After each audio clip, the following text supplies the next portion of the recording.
இப்போ நேபாளில் மிகப்பெரிய பேரணி நடந்திருக்கு. தமிழகத்தை சேர்ந்த ஏராளமானோர் பாதிக்கப்பட்டிருக்காங்க.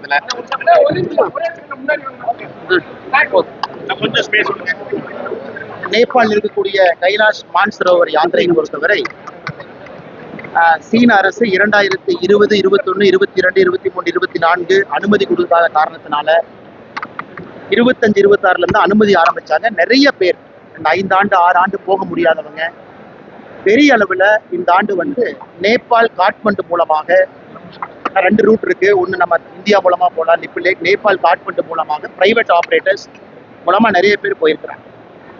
நேற்று அங்கே நடந்திருக்கக்கூடிய சம்பவம் என்பது மிக மிக துரதிருஷ்டவசமானது. ஒரு border immigration point Nepal Tibet பார்டர்ல அவ்வளவு பேர் அடிச்சுட்டு போயிருக்கிறாங்க. ஈரோட்டில இருந்து, கரூர்ல இருந்து, ராமநாதபுரத்துல இருந்து, சென்னையில இருந்து நிறைய டூர் ஆப்ரேட்டர்ஸ் கூட்டிட்டு போயிருக்கிறாங்க. ஈஷா அமைப்பு கோயம்புத்தூர்ல இருந்து அவங்க அதிகாரப்பூர்வமாக 73 பேர் மிஸ்ஸிங் அப்படிங்கிற அறிவிப்பு கொடுத்துருக்குறாங்க. நேபாள் அரசு கூட நிறைய பேர் இந்த பக்கம் மிஸ் ஆயிருக்கிறாங்க. சைனா அரசு டிபெட் பகுதியில அவங்க அதிகாரப்பூர்வமாக நிறைய பேர் இறந்திருப்பதாக சொல்லியிருக்கிறாங்க. உடனடியாக தமிழக அரசு இதுல தலையிட்டு இங்கிருந்து ஒரு மீட்பு குழு அனுப்பி வைக்கணும். காரணம், இது 2 நாடுகளுக்கு இடையில் இருக்கக்கூடிய ஒரு பகுதி. நேபாள் ஒரு பக்கம், டிபெட் ஒரு பக்கம். துரிதமாக, ஏன்னா ஏற்கனவே இந்த யாத்திரைக்கு 2018 நான் போயிருக்கிறேன். நிறைய காம்ப்ளிகேஷன் இருக்கு சைனா சைட்ல. அவ்வளவு ஈஸியா இறந்து போனவருடைய உடலை கூட கொண்டு வருவது ரொம்ப கஷ்டம். அதனால் என்னுடைய வேண்டுதல் எல்லாம் தமிழகத்தினுடைய அரசு வேகமாக ஒரு மீட்பு குழுவை அனுப்பணும். அவங்க அங்க இருக்கக்கூடிய இந்திய அரசினுடைய எம்பசியோட தொடர்பில் இருக்கணும். உறுதியான தகவலை வேகமாக மக்களுக்கு கொடுக்கணும். யாராவது கஷ்டத்துல இருக்கிறாங்க, காப்பாற்ற முடியும், இன்ஜுரி ஆயிருக்குன்னா அவர்களுக்கான முயற்சி எடுக்கணும். இறந்து போனவங்களுடைய சடலங்களை திரும்ப கொண்டு வரணும். இதையெல்லாம் கூட தமிழக அரசு செய்யணும். ரொம்ப ரொம்ப துரதிருஷ்டவசமானது. ஒரு கிளேசியல் லேக் உடைந்து அங்கிருந்து அந்த மிகப்பெரிய ஒரு வேகத்தோடு தண்ணீர் நிறைய ஊரை காலி பண்ணியிருக்கு, பிரிட்ஜை உடைச்சிருக்கு, இமிகிரேஷன் சென்டரை மொத்தமா கொலாப்ஸ் பண்ணியிருக்கு. இதை நினைத்து கூட பார்க்க முடியாத ஒரு சம்பவம். ஏன்னா இதற்கு முன்பு கூட சில ஆண்டுகளுக்கு முன்பு இதே மாதிரி நடந்த பொழுது ரூட்டை மாத்தினாங்க.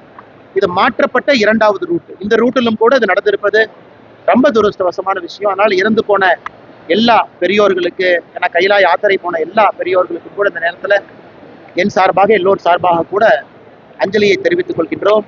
அந்த குடும்பங்கள் இன்னும் ஸ்ட்ராங்கா இருக்கணும் அப்படின்னு அந்த நேரத்துல வேண்டிக்கிறோம். இந்த மாணவர் அரசியல் பத்தி பேசுனீங்க சார். ஆரோக்கியமான அரசியல் கல்லூரியில வரணும். இன்னைக்கு மாணவர்களை நீங்க கல்லூரியில அரசியல் செய்ய விரும்பல, கல்லூரியில மாணவ செல்வங்களுக்கு அந்த ஸ்டூடெண்ட் பாடியை நீங்க ஊக்குவிக்கல அப்படின்னா அவங்க நிறைய பேர்த்துட்டு எப்படி பேசுறதுன்னு கூட தெரியாது. ஒரு அத்தாரிட்டி எப்படி பேசுறது, கல்லூரியில் எப்படி பேசுறது, அரசாங்க அதிகாரிட்டு எப்படி பேசுறது, மக்கள்கிட்ட எப்படி பேசுறது. இந்த சிஜேபி போன்ற ஆர்ப்பாட்டங்கள்லாம் நீங்க வெளியே பாக்குறீங்க. அதெல்லாம் ஒரு பக்கம் இந்த பென்டப் இஷ்யூஸ்னுடைய ஆர்ப்பாட்டமாக இருந்தாலும் கூட, இன்னொரு பக்கம் கல்லூரி அரசியல் சரியாக இருந்தால் பல பிரச்சனைக்கு அதே தீர்வாக இருக்கும்.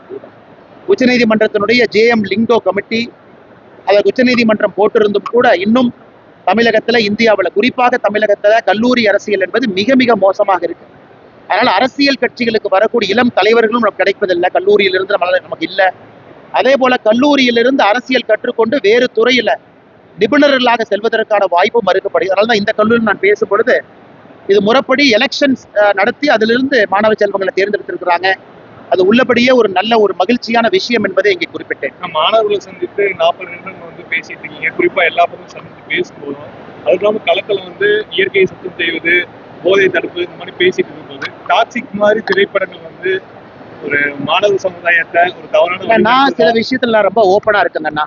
சென்சார் போர்டு இன்னும் கடுமையா இருக்கணுங்கண்ணா. இந்தியாவை பொறுத்தவரை இப்ப அமெரிக்கா எல்லாம் போறோம் அப்படின்னா, யூரோப் நாடுகள்ல எவ்வளவு கடுமையா சென்சார் போர்டு இருக்காங்க.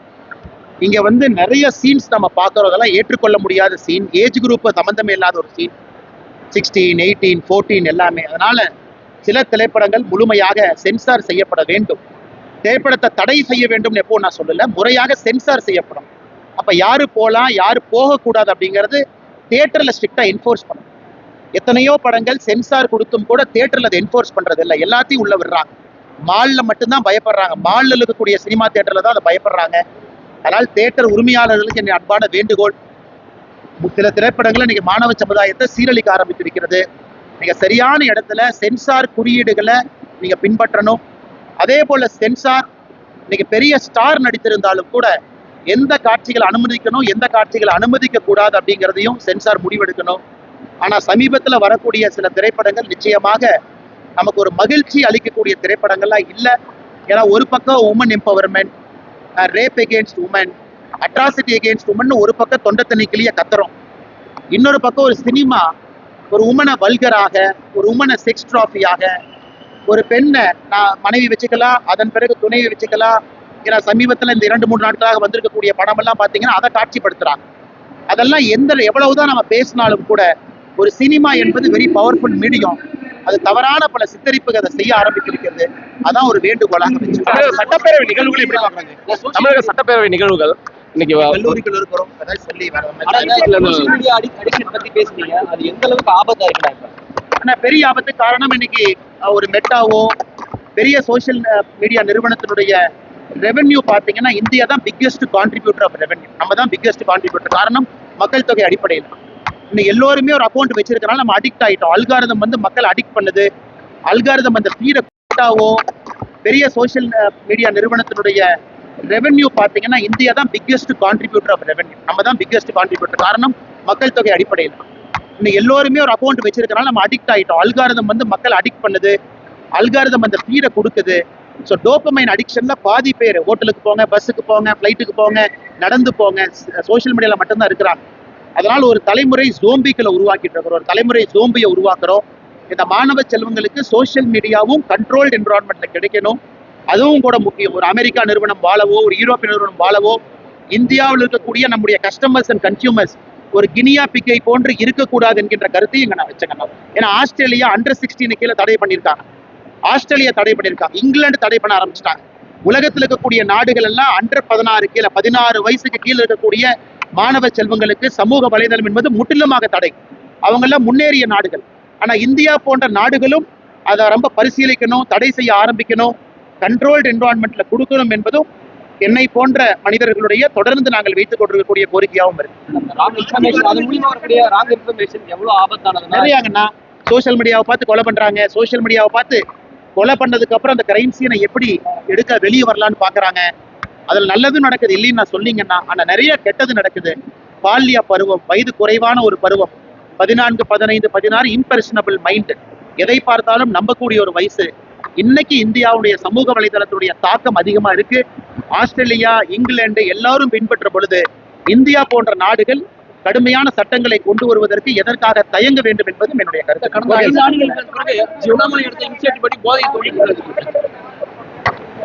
ஆனா 8 லட்சத்தை நோக்கி வந்திருக்கோங்கன்னா, நேற்று ஒரு ஸ்கூல்ல 1008 நாங்க நட்டோம். 8 லட்சமும் டாக்குமெண்ட் பண்ணி நட்டிருக்கோம். அதே ஒரு பெரிய நம்பர் தான். ஆனால் இந்த மாதத்திலிருந்து நம்ம துவங்கி இருக்கிறோம் 20 லட்சம். ஒரு வாலண்டியர் ஒரு மரம்னா 20 லட்சம் மரம். இன்னைக்கு 8 லட்சத்தை நம்ம ரீச் ஆயிருக்கிறோம். அந்த சின்ன சின்ன லாஜிஸ்டிக்ஸ் இஷ்யூ நம்ம சரி பண்ணிக்கிட்டே இருக்கிறோம். மரம் கிடைக்கல, அதற்கான விஷயத்தை சரி பண்றோம். அதனால எங்களை பொறுத்தவரை வீதி லீடர்ஸ் அமைப்பு 8 லட்சம் மரத்தை இன்னைக்கு நம்ம தாண்டிட்டோம். 20 லட்சம் மரம் என்பது நம்முடைய இலக்கு. அந்த இலக்கையும் தாண்டி நம்ம போயிருவோம். இந்த மாதத்துல ஆரம்பித்திருக்கின்றோம். அதை இன்னும் தொடர்ந்து செஞ்சுக்கிட்டே இருக்கோம்.